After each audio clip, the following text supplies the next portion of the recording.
ராசி சக்கரத்தில் 10வதாக வரக்கூடிய ராசி தான் இந்த மகர ராசி. இந்த மகர ராசியில் உத்திராடம், திருவோணம், அவிட்ட நட்சத்திரங்கள் இருக்குது. ஏன்னா உத்திராடம் நட்சத்திரம் வந்து சூரியனோட நட்சத்திரம், திருவோண நட்சத்திரம் வந்து சந்திரனோட நட்சத்திரம், அவிட்டம் நட்சத்திரம் வந்து செவ்வாயோட நட்சத்திரம். அப்போ சூரியன் தந்தை கிரகம் என்று சொல்லக்கூடிய சூரியனும் இந்த மகர ராசியில் இருக்கிறார். தாய் கிரகம் என்று சொல்லக்கூடிய சந்திரனும் இந்த திருவோண நட்சத்திரமாக இந்த மகர ராசியில் இருக்கிறார்.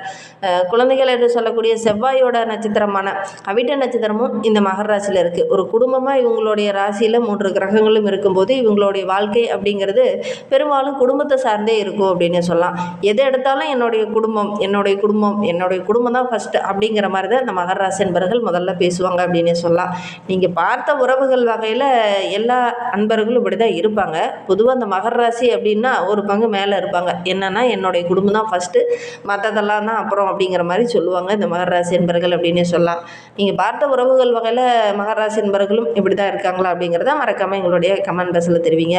பொதுவாக ஒவ்வொரு ராசிக்காரங்களும் ஒவ்வொரு ப்ரிஃபரன்ஸ் ஃபஸ்ட்டு கொடுப்பாங்க. ஆனால் நம்மளுடைய மகர ராசி என்பர்கள் என்னுடைய குடும்பம் தான் ஃபஸ்ட்டு அப்படிங்கிற மாதிரி சொல்லுவாங்க அப்படின்னு சொல்லலாம். உறவுக்கு ஒரு பிரச்சனை, ஒரு கஷ்டம் அப்படின்னா அப்படி உடஞ்சி போயிடுவாங்க இந்த மகர ராசி என்பர்கள் அப்படின்னு சொல்லலாம். உறவுகள் சந்தோஷமாக இருந்ததுன்னா வெளியிலையும் வேலையிலையும் எல்லா இடத்துலையுமே மகிழ்ச்சியாக இருப்பாங்க இந்த மகர ராசி என்பர்கள் அப்படின்னு சொல்லலாம். இவங்களுக்கு ஏப்ரல் மாதம் எப்படி இருக்குது, ஏப்ரல் மாத கிரக அமைப்புகள் எப்படி இருக்குது, என்னென்ன விஷயம்லாம் உங்களுக்கு சாதகமாக இருக்கும்போது, என்னென்ன விஷயம்லாம் உங்களுக்கு பாதகமாக இருக்கும்போது, இந்த கிரகநிலை மாற்றத்தால் என்னென்ன விஷயங்களில் இவங்க கவனமாக இருக்கணும் அப்படிங்கிறத தொடர்ந்து இந்த வீடியோவில் பார்க்கலாம். நீங்கள் இப்போ தான் ஃபஸ்ட் டைமாக நம்ம சேனலை பார்க்குறதா இருந்தால் நம்ம சேனலை சப்ஸ்கிரைப் பண்ணிவிட்டு கூடவே இருக்கிற பெல் ஐக்கானையும் கிளிக் பண்ணிக்கோங்க. அப்போ தான் நாங்கள் போடுற ஒவ்வொரு வீடியோவுமே உங்களுக்கு நோட்டிஃபிகேஷனாக வரும். நீங்கள் மகர ராசி அன்பராக இருந்தால் மறக்காமல் நம்மளுடைய சேனலுக்கு ஒரு லைக் கொடுத்துக்கோங்க.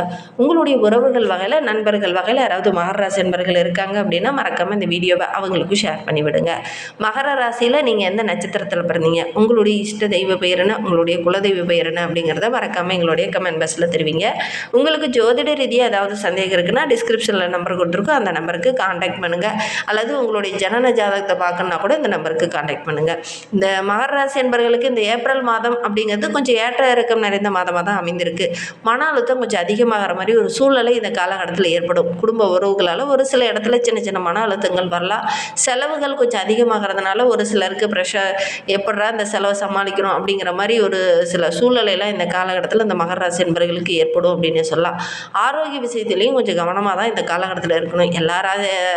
எல்லா ஜோதிடர்களும் பெரும்பாலும் இந்த மகர ராசி என்பர்களுக்கு இந்த காலகட்ட கிரக அமைப்புகள் ரொம்ப சிறப்பாக இருக்குது அப்படின்னு தான் சொல்லியிருப்பாங்க. ஆனால் கிரகங்கள் ஓரளவுக்கு சாதகமாக இருந்தாலும் அதனுடைய தாக்கம் உங்களுக்கு அவ்வளவு சாதகமாக இல்லை. அதனால் ஒவ்வொரு விஷயத்துலையுமே கொஞ்சம் கடினமாக உழைப்பு போட வேண்டிய ஒரு சூழ்நிலை தான் இந்த காலகட்டத்தில் உங்களுக்கு இருக்குது அப்படின்னே சொல்லலாம்.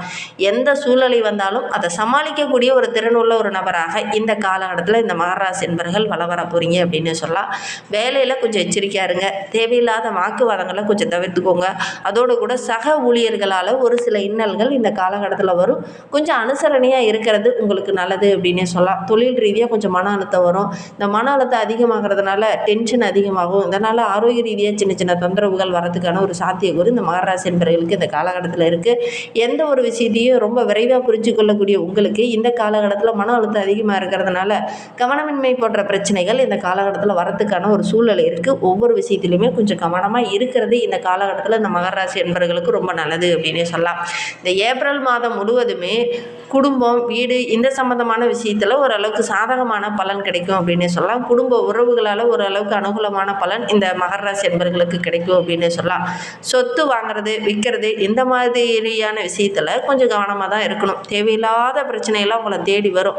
ஒரு சொத்தில் எந்த பிரச்சனையும் இல்லை, அந்த சொத்தை வாங்கிடலாம் அப்படின்னு ஒரு நிலைக்கு நீங்கள் வந்துடுவீங்க. ஆனால் திடீர்னு பார்த்தீங்கன்னா அதில் சின்ன சின்ன இன்னல்கள் வர்றதுக்கான ஒரு சூழல் இருக்குது. அதனால் ஒவ்வொரு விஷயத்துலையுமே கொஞ்சம் அதிகப்படியான உழைப்பையும் அதிகப்படியான முயற்சியும் போட வேண்டிய ஒரு சூழ்நிலை இந்த காலகட்டத்தில் இந்த மகர ராசி என்பர்களுக்கு இருக்குது. அதிகப்படியான முயற்சியை போட்டிங்க அப்படின்னா ஓரளவுக்கு சாதகமான பலனை நீங்கள் எதிர்பார்க்கலாம் அப்படின்னு சொல்லலாம். இந்த முயலாம கதை தான் எப்பவுமே நம்மளுடைய மகர ராசி என்பர்களுக்கு. அந்த முயற்சி பண்ணிகிட்டே இருந்தீங்க அப்படின்னா வெற்றியை நீங்கள் பார்த்துடலாம். இந்த காலகட்டத்தில் கொஞ்சம் முயற்சி அதிகமாக போடுங்க, எடுக்கிற காரியங்கள் உங்களுக்கு வெற்றியாக இருக்கும் அப்படின்னு சொல்லலாம். அதிகப்படியான உழைப்பை போட்டிங்கன்னா பெரிய பலனை நீங்கள் எதிர்பார்க்கலாம் அப்படின்னு சொல்லலாம். இந்த காலகட்டத்தை பொறுத்த வரைக்கும் கொடுக்கல் வாங்கல் விஷயத்தில் கொஞ்சம் கவனமாக இருக்கணும். அவசரப்பட்டு யாருக்கும் முன்ஜாமீன் போடுறது அல்லது பணம் சம்மந்தமான விஷயத்தில் கொஞ்சம் வேகமாக இந்த உனக்கு தேவைப்படுதா இந்த வச்சுக்கோ அப்படிங்கிற மாதிரி கொடுக்கறது, இந்த மாதிரி விஷயத்தில் கொஞ்சம் கவனமாக இருங்க. இல்லை அப்படின்னா உங்களுக்குன்னு ஒரு தேவை வரும்போது நீங்கள் கடன் வாங்க வேண்டிய ஒரு சூழ்நிலைக்கு தள்ளப்படுவீங்க. அதனால் ஒவ்வொரு விஷயத்திலுமே கொஞ்சம் கவனமாக இருங்க. குறிப்பாக நிதி சம்மந்தமான விஷயத்தில் இந்த மகர ராசி என்பர்கள் இந்த காலகட்டத்தில் கொஞ்சம் கவனமாக தான் இருக்கணும். ஏன்னா கடந்த சில வாரங்களாக ஒரு சில தடைகள், பிரச்சனைகள், நினைத்தது நிறைவேறாமல் கொஞ்சம் தள்ளி போயிட்டே இருந்திருக்கும். ஆனால் இந்த காலகட்டத்தில் நீங்கள் முயற்சியை கொஞ்சம் அதிகமாக போட்டிங்க அப்படின்னா ஓரளவுக்கு சாதகமான பலனை எதிர்பார்க்கலாம் அப்படின்னே சொல்லலாம். குறிப்பாக ஏப்ரல் 2ஆம் தேதி 14ஆம் தேதிக்கு அப்புறம் பார்த்திங்கன்னா சூரியன் உச்சம் பெற்று சஞ்சரிக்கிறதுனால சொத்து சம்மந்தமான பிரச்சனை ஓரளவுக்கு சாதகமாக இருக்கும். திடீர்னு ஏதாவது ஒரு அதிர்ஷ்ட வாய்ப்புகள் உங்களை தேடி வந்து அந்த பிரச்சனையை சரி பண்ணுற மாதிரி ஒரு சில விஷயங்கள்லாம் அந்த காலகட்டத்தில் நடக்கும். நீங்களே எதிர்பாராத ஒரு சில நல்ல விஷயங்கள்லாம் அந்த காலகட்டத்தில் நடக்கக்கூடிய யோகம் இருக்குது. ஏப்ரல் 14க்கு அப்புறம் உங்களுடைய வாழ்க்கை, உங்களுடைய ஒவ்வொரு விஷயமே ஓரளவுக்கு சாதகமாக இருக்கும் அப்படின்னே சொல்லலாம். உங்கள் மீதே சமுதாயத்து மத்தியில் பார்த்திங்கன்னா உங்களுக்குன்னு ஒரு தனி மதிப்பு, மரியாதை இதெல்லாம் கொஞ்சம் அதிகரிக்கக்கூடிய கிரக அமைப்பாக தான் ஏப்ரல் 14க்கு அப்புறம் நம்மளுடைய மகர ராசி என்பர்களுக்கு இருக்குது அப்படின்னு சொல்லலாம். இந்த மகர ராசி என்பர்களுக்கு பணம் சம்மந்தமான ஒரு சில விஷயங்களில் கொஞ்சம் கவனமாக இருக்கணும். இல்லை அப்படின்னா பெருசாக எதாவது சிக்கலில் மாட்டிக்கொள்ளக்கூடிய ஒரு சூழ்நிலையெல்லாம் இருக்குது.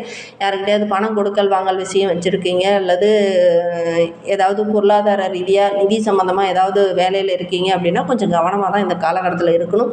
இல்லை அப்படின்னா கொஞ்சம் ஏமாறக்கூடிய ஒரு சூழ்நிலை, கெட்ட பேர் வரதுக்கான ஒரு சூழ்நிலையெல்லாம் இருக்குது. அதனால் பணம் சம்மந்தமான விஷயத்தில் இந்த மகர ராசி என்பர்கள் இந்த ஏப்ரல் மாதத்தில் கொஞ்சம் கவனமாக தான் இருக்கணும் அப்படின்னே சொல்லலாம். இருந்தாலும் 2ஆம் பாதி ஓரளவுக்கு சாதகமாக இருக்குது. ராகு திடீர்னு வரும்போது ஒரு சில மாற்றங்களை தருவார். அதன் மூலிமா உங்களுடைய நீண்ட நாள் ஆசை, விருப்பம் இதெல்லாம் நிறைவேறும். பெரிய அளவு செலவு ஏற்படாமல் அவர் உங்களை காப்பாற்றுவார். அந்தளவுக்கு கிரக அமைப்புகள் ரொம்ப சாதகமாக இருக்குது நம்மளுடைய மகர ராசி என்பர்களுக்கு அப்படின்னே சொல்லலாம். புதன் வக்ரக நிவர்த்தி அடைஞ்சதுக்கு அப்புறம் பார்த்திங்கன்னா ஓரளவுக்கு எவ்வளோ பிரச்சனை வந்தாலும் சமாளிக்கக்கூடிய ஒரு திறனுள்ள ஒரு நபராக இந்த மகர ராசி என்பர்கள் இந்த காலகட்டத்தில் வள வருவீங்க. அதே மாதிரி கடன், பண நெருக்கடி கொஞ்சம் வரும். கவனமாக இருந்தீங்க அப்படின்னா பெருசாக பாதிப்பு எதுவும் ஏற்படாது. கொஞ்சம் கவனமாக இருக்கிறது இந்த காலகட்டத்தில் இந்த மகர ராசி என்பர்களுக்கு ரொம்ப நல்லது அப்படின்னு சொல்லலாம். வேலை மற்றும் தொழில் சம்பந்தமாக இந்த காலகட்டத்தில் உத்தியோகத்தில் சின்ன சின்ன விஷயங்களுக்கு கூட ஒரு சில இன்னல்களை சந்திக்க வேண்டிய ஒரு சூழல் இருக்குது. அதனால் உத்தியோக சம்பந்தமான வேலையில் இருக்கிறவங்க கொஞ்சம் கவனமாக தான் இந்த காலகட்டத்தில் இருக்கணும். முக்கியமான ஃபைல், விலை உயர்ந்ததாக ஏதாவது நிதி சம்மந்தமான ஃபைல்லாம் நீங்கள் மெயின்டைன் பண்ணிக்கிட்டு இருக்கீங்க அப்படின்னா கொஞ்சம் கவனமாக தான் இருக்கணும். இல்லை அப்படின்னா ஏமாறக்கூடிய ஒரு சூழ்நிலை இருக்குது அப்படின்னு சொல்லலாம். உங்களுடைய முயற்சிக்கும் உங்களுடைய நேர்மைக்கும் இந்த காலகட்டத்தில் சின்ன சின்ன இன்னல்கள் வரத்துக்கான சாத்தியக்கூறு இருக்குது.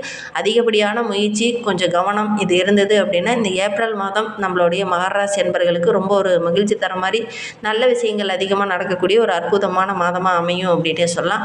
தொழில் ரீதியாக ஒரு சில பின்னடைவுகளை சந்திக்கக்கூடிய ஒரு சூழ்நிலையில் இருக்குது. அதிகப்படியான உழைப்பை போட்டிங்க அப்படின்னா ஓரளவுக்கு சாதகமான பலனை நீங்கள் எதிர்பார்க்கலாம் அப்படின்னு சொல்லலாம். குறிப்பாக ஏப்ரல் 14ஆம் தேதிக்கு அப்புறம் பார்த்திங்கன்னா ஒரு சிலருக்கு சின்ன சின்ன மாற்றங்கள் வரும். அதுக்கப்புறம் உங்களுடைய வாழ்க்கையில் மிகப்பெரிய மாற்றத்தை நீங்கள் எதிர்பார்க்கலாம் அப்படின்னு சொல்லலாம். குறிப்பாக தொழில், வியாபாரம் சம்பந்தமான முக்கியமான முடிவுகளை எடுப்பீங்க. அதன் மூலிமா ஒரு சில மாற்றங்களை செய்வீங்க. அதன் மூலிமா நல்ல ஒரு லாபத்தை நீங்கள் பெறத்துக்கான சாத்தியக்கூறு அதிகமாக இருக்குது அப்படின்னு சொல்லலாம். இந்த மகர ராசி என்பர்கள் இந்த ஏப்ரல் மாதத்தில் எந்த விஷயத்தில் கவனமாக இருக்கணும் அப்படின்னா உத்தியோகம் சம்மந்தமான விஷயத்தில் கொஞ்சம் கவனமாக தான் இருக்கணும். குடும்பத்தில் சின்ன சின்ன சண்டை சச்சரவுகள் வருது இல்லையா, அப்போ தடிமனான வார்த்தைகளை யாருக்கிட்டையும் பயன்படுத்த வேண்டாம். கொஞ்சம் பொறுமையாக இருக்கிறது நல்லது. மற்றபடி இந்த ஏப்ரல் மாதம் நம்மளுடைய மகர ராசி என்பர்களுக்கு நல்ல ஒரு அற்புதமான மாதமாக அமைந்திருக்கு. எடுக்கிற காரியங்கள் எல்லாம் வெற்றியாகக்கூடிய ஒரு அற்புதமான கிரக அமைப்பாக தான் நம்மளுடைய மகர ராசி என்பர்களுக்கு அமைந்திருக்கு அப்படின்னே சொல்லலாம். இந்த மகர ராசியில் பிறந்த 3 நட்சத்திரக்காரர்களுக்கும் இந்த ஏப்ரல் மாதம் எப்படி இருக்குது அப்படிங்கிறத தொடர்ந்து பார்க்கலாம். இந்த 3 நட்சத்திரக்காரர்களுக்குமே இந்த ஏப்ரல் மாதம் ரொம்ப சிறப்பாக இருக்குது அப்படின்னே சொல்லலாம். குறிப்பாக உத்திராடம் 2, 3, 4 பாதங்களில் பிறந்தவங்களுக்கு இந்த ஏப்ரல் மாதம் நினைத்தது சாதிக்கக்கூடிய மாதமாக அமைந்திருக்கு. ஆத்மகாரகன் என்ற சூரியன் சகாயஸ்தானத்தில் இந்த மாதம் முழுவதும் இருக்கிறதுனால நெருக்கடிகள் விலகும். எதிர்பார்த்த விஷயங்கள் எல்லாமே உங்களுக்கு சாதகமாக அமையும். திருவோண நட்சத்திரக்காரர்களுக்கு இந்த ஏப்ரல் மாதம் ஒரு சிறப்பு வாய்ந்த மாதமாக அமைந்திருக்கு அப்படின்னு சொல்லலாம். மனதில் ஒரு நிம்மதி, கவலையிலேயே இருந்த நம்மளுடைய திருவோண நட்சத்திரக்காரர்களுக்கு மனதில் ஒரு நிம்மதி கிடைக்கக்கூடிய ஒரு மாதமாக அமைந்திருக்கு. தொழில், வியாபாரம் செஞ்சுட்டு இருக்கிறவங்க கொஞ்சம் கவனமாக இருக்கணும். ஏன்னா இதில் கொஞ்சம் சின்ன சின்ன சிக்கல்களை சந்திக்க வேண்டிய ஒரு சூழ்நிலை இருக்குது. கவனமாக இருந்தீங்கன்னா பெருசாக பாதிப்பு எதுவும் ஏற்படாது. அவிட்ட நட்சத்திரக்காரர்களுக்கு இந்த காலகட்ட கிரக அமைப்பு அப்படிங்கிறது ரொம்ப சிறப்பாக இருக்குது அப்படின்னு சொல்லலாம். தைரிய வீரிக்காரகன் என்று சொல்லக்கூடிய செவ்வாய் செவ்வாய் உங்களுக்கு நல்ல ஒரு அதிர்ஷ்ட வாய்ப்புகளை தரக்கூடிய இடத்துல வந்து அமர்ந்திருக்கிறார். அதனால் நம்ப முடியாத அளவுக்கு நல்ல நல்ல வாய்ப்புகள் இந்த காலகட்டத்தில் உங்களை தேடி வரும். வாய்ப்புகளை கரெக்டாக பயன்படுத்திக்கிட்டீங்க அப்படின்னு இந்த அவிட்ட நட்சத்திரக்காரங்க இந்த ஏப்ரல் மாதத்தில் மிகப்பெரிய முன்னேற்றத்தை எதிர்பார்க்கலாம் அப்படின்னே சொல்லலாம். இன்னுமே வாழ்க்கை ரொம்ப சிறப்பாக ரொம்ப மகிழ்ச்சிகரமாக இருக்கணும் அப்படின்னு நினைக்கிற நம்மளுடைய மகர ராசி என்பர்கள் ஆறுமுகனை வழிபட்டுட்டு வாங்க. நீங்கள் எடுக்கிற காரியங்கள் எல்லாமே உங்களுக்கு வெற்றியாக அமையும். செவ்வாய்க்கிழமையில் போய் அந்த முருகப்பெருமானை வழிபடுங்க. நல்ல ஒரு முன்னேற்றத்தை எதிர்பார்க்கலாம். முடிந்தால் ஒரு முறை திருச்செந்தூர் முருகனை போய் வழிபட்டுட்டு வாங்க. எடுக்கிற காரியங்கள் எல்லாமே உங்களுக்கு வெற்றியாக அமையும். இந்த மாதிரி பயனுள்ள தகவலை நீங்கள் தொடர்ந்து கேட்கணும் அப்படின்னு நினச்சிங்கன்னா நம்ம சேனலை சப்ஸ்கிரைப் பண்ணிவிட்டு கூடவே இருக்கிற பெல் ஐக்கானையும் கிளிக் பண்ணிக்கோங்க. அப்போ தான் நாங்கள் போடுற ஒவ்வொரு வீடியோவுமே உங்களுக்கு நோட்டிஃபிகேஷனாக வரும். நீங்கள் மகர ராசி அன்பராக இருந்தால் மறக்காமல் நம்மளுடைய சேனலுக்கு ஒரு லைக் கொடுத்துட்டு உங்களுடைய உறவுகள் வகையில் நண்பர்கள் வகையில் யாராவது மகர ராசி என்பவர்கள் இருக்காங்க அப்படின்னா மறக்காமல் இந்த வீடியோவை அவங்களுக்கும் ஷேர் பண்ணிவிடுங்க. மகர ராசியில் நீங்கள் எந்த நட்சத்திரத்தில் பிறந்தீங்க அப்படிங்கிறத மறக்காமல் எங்களுடைய கமெண்ட் பாக்ஸில் தெரிவிங்க. உங்களுக்கு ஜோதிட ரீதியாக ஏதாவது சந்தேகம் இருக்குது அப்படின்னா டிஸ்கிரிப்ஷனில் ஜோதிடரோட வாட்ஸ்அப் நம்பர் கொடுக்கப்பட்டிருக்கு. அந்த நம்பருக்கு கால் பண்ணி முன்பதிவு செஞ்சுக்கோங்க. உங்களுடைய சந்தேகங்களுக்கு நல்ல ஒரு தீர்வு கிடைக்கும். இந்த வீடியோவை முழுமையாக பார்த்ததற்கு நன்றி.